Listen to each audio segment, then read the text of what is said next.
السلام علیکم ویورز، میں ہوں شاکر سولنگی۔ ویورز، آج یہ جو دن گزرا،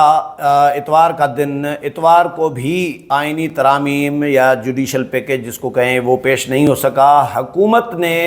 مولانا فضل الرحمان کو تو قائل نہیں کر سکی، البتہ مولانا فضل الرحمان حکومت کو قائل کرنے میں کامیاب ہو گئے ہیں، کیونکہ حکومت کی مولانا ہیں مجبوری، مولانا پی ٹی آئی کی مجبوری بھی ہے، حکومت کی بھی مجبوری ہے، اسی لیے دونوں کی دوڑیں لگی ہوئی ہیں مولانا کی رہائش گاہ پر۔ ابھی میں نے تھوڑی دیر پہلے جو ویلاگ کیا تھا اس میں ساری اپڈیٹ دی تھی، لیکن اس کے بعد جو ڈیولپمنٹس ہوئی ہیں وہ آپ کے ساتھ شیئر کروں گا۔ ایک تو مولانا فضل الرحمان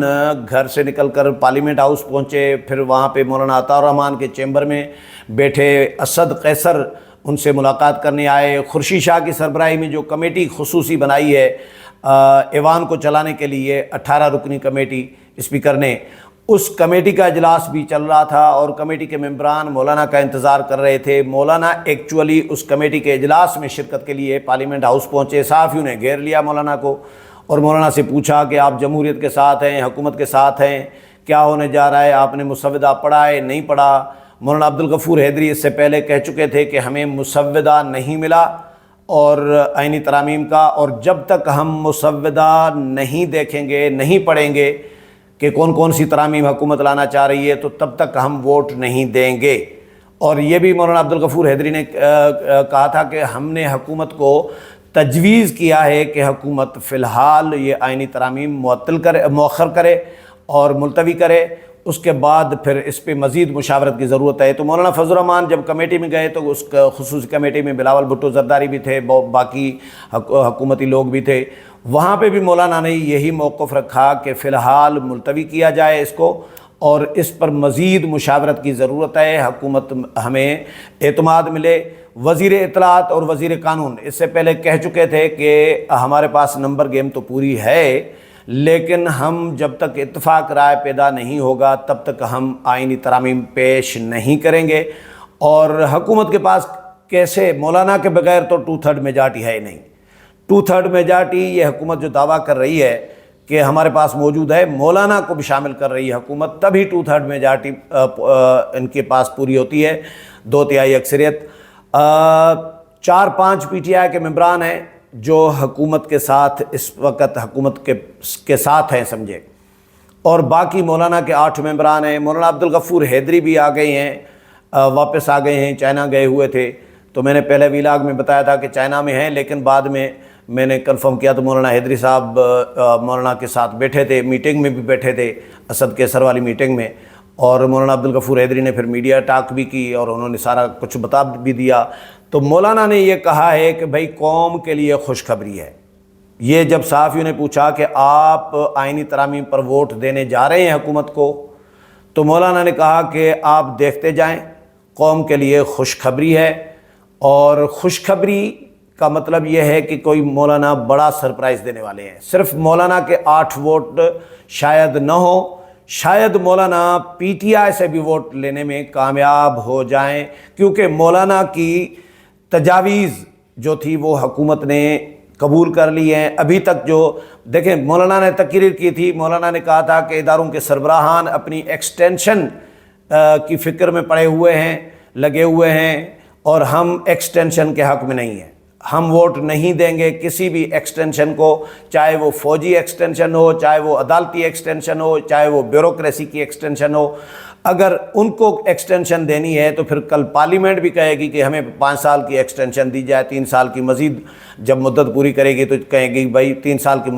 توسیع دی جائے۔ تو یہ توسیع کا سلسلہ ختم ہونا چاہیے، یہ مولانا نے تقریر میں علل اعلان کہا تھا۔ اس کے بعد ابھی جو خبریں آ رہی ہیں کہ آئینی جو پیکج حکومت لانے جا رہی ہے، تو اس میں چیف جسٹس آف پاکستان کو توسیع دینے کی شک نکال دی گئی ہے۔ چیف جسٹس کو یعنی قاضی فائز عیسیٰ کو